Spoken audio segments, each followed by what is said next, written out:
Cochlear implant అనే ఒక electronic device అనేది మనము ఈ చెవిటి మూగ పిల్లలకి ఆపరేషన్ చేసి అరేంజ్ చేయటం వల్ల వాళ్ళకి ఈ డెఫ్నెస్ అనే సమస్య నుంచి పరిష్కారం చేస్తాము. ఈ కాక్లియర్ ఇంప్లాంట్ అనే డివైస్ ఏంటంటే చెవిలో ఉండే ఇన్నర్ ఇయర్, ఈ ఇన్నర్ ఇయర్లో ఉండే సమస్యల వల్లనే డెఫ్నెస్ వస్తుంటుంది. కంజెనిటల్ డెఫ్నెస్ అంటాం దీన్ని. పుట్టుకతో వచ్చే పిల్లల్లో ఉండే డెఫ్నెస్ చాలా సాధారణంగా కంజెనిటల్ డెఫ్నెస్ అయి ఉంటుంది.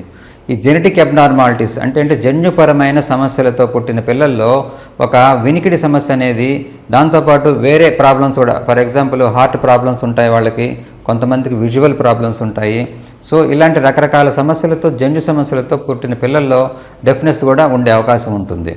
కొంతమంది పిల్లల్లో వేరే సమస్యలు ఏం లేకుండా ఒట్టి వినికిడి సమస్య మాత్రమే, అంటే కాక్లియా అనే ఒక భాగం ఉంటుంది ఇన్నర్ ఇయర్లో, ఆ భాగం యొక్క సరిగ్గా డెవలప్ కాకపోవటం వల్ల వచ్చిన సమస్యే ఈ కంజెనిటల్ డెఫ్నెస్.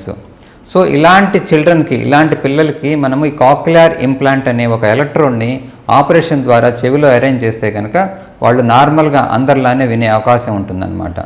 సో ఈ కాక్లియర్ ఇంప్లాంట్లు, ఈ పరికరంలో 2 రకాలైన భాగాలు ఉంటాయండి. ఒకటి ఏంటంటే ఎక్స్టర్నల్ డివైజ్.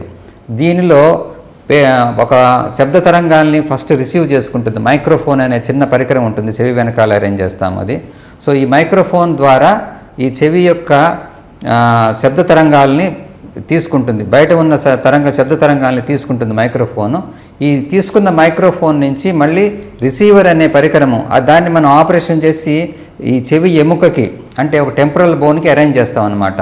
సో ఈ మైక్రోఫోన్ ద్వారా తీసుకున్న సిగ్నల్స్ని రిసీవర్ స్టిమ్యులేటర్కి మనము పంపిస్తామన్నమాట. So from the receiver stimulator నుంచి ఒక ఎలక్ట్రోడ్ వచ్చి కాక్లియా అనే భాగంలోకి ప్రవేశపెడతాము.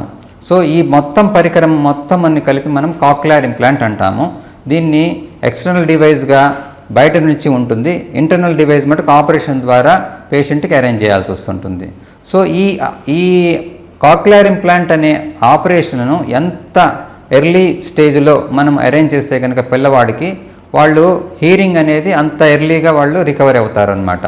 So as early as possible, అంటే for example 3 years, less than 3 years, less than 5 yearsలో వీళ్ళకి ఆపరేషన్ చేసి ఈ కాక్లియర్ ఇంప్లాంట్ అనేది అరేంజ్ చేస్తే కనుక వాళ్ళకి హీరింగ్ అనేది నార్మల్ అవుతుంది. నార్మల్గా అందరిలానే స్పీచ్ మాట్లాడడం అవకాశం ఉంటుంది.